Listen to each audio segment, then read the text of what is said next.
There appear to be mixed signals from the government regarding the decision on lifting the restrictions. While the Council of Ministers had adopted a proposal that a political decision would be taken about the gradual lifting of the restrictions, and at least 2 ministers have publicly said the decision would take into account the recommendations of the epidemiologists, the presidency appears to have taken a different course. After meeting representatives of the business community and unions on Tuesday, government spokesman Kyriakos Kouchos made the following statement. During the meetings, the president stressed that the strategy for the gradual lifting of restrictions and restarting the economy would fully depend on the epidemiological data, the recommendations of the scientific team, the systematic monitoring through sampling, and the ability to maintain safety measures. In other words, despite what his cabinet had originally decided, President Anastasiades has made the phased reopening of the economy fully dependent on what the scientific team advises. Was this a case of the president being reluctant to take responsibility and passing it on to the scientific team that has a high public approval after the success of restricting the spread of the virus? Or perhaps, he feels his own popularity is boosted by following the scientific team's advice to the letter? Regardless of the president's motives, this is a mistaken approach because the epidemiologists will base their recommendations exclusively on medical factors and excessively cautious criteria. They do not take into account the ever-increasing damage done to economy and the prospects of a recovery by extending the lockdown or slowing down the lifting of restrictions. It is not the job to do this, it is the job of the government which, in theory, sees the wider picture and will base its decision on a host of other factors, the priority being the restarting of the economy. The government knows, not the epidemiologists, how much deeper into debt the state sinks with every extra week of the lockdown.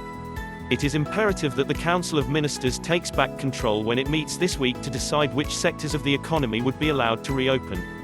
Although no decision has been taken, it has been reported that the construction industry will be the first to go back to work, and there has been talk about hairdressers and car dealerships. Retail shops should also be allowed to open. It is not as if they will have crowds of customers or ever be as crowded as supermarkets, as long as safety measures are strictly observed. Government offices must also resume normal service because many businesses require their services. And we do not have to worry about the risk of contagion in public transport, as hardly anybody uses it to get to work.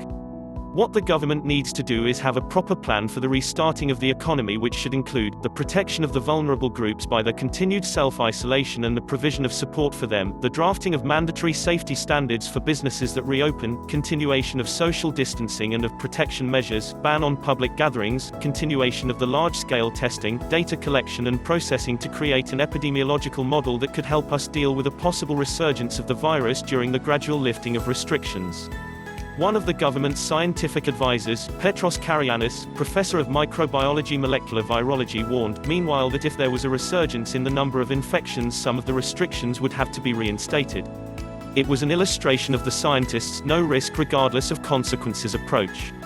Health Minister Konstantinos Ioannou was less dogmatic, saying that while there could be an increase in confirmed cases, this would not stop the reopening of the economy as long as the numbers were within certain limits.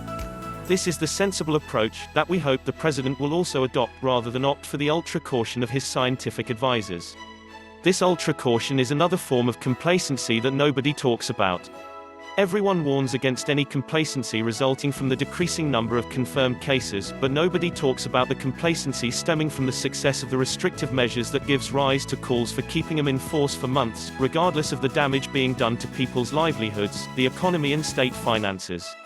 It is time we left the paranoid fear of the last 2 months behind us and concentrated on gradually restarting the economy.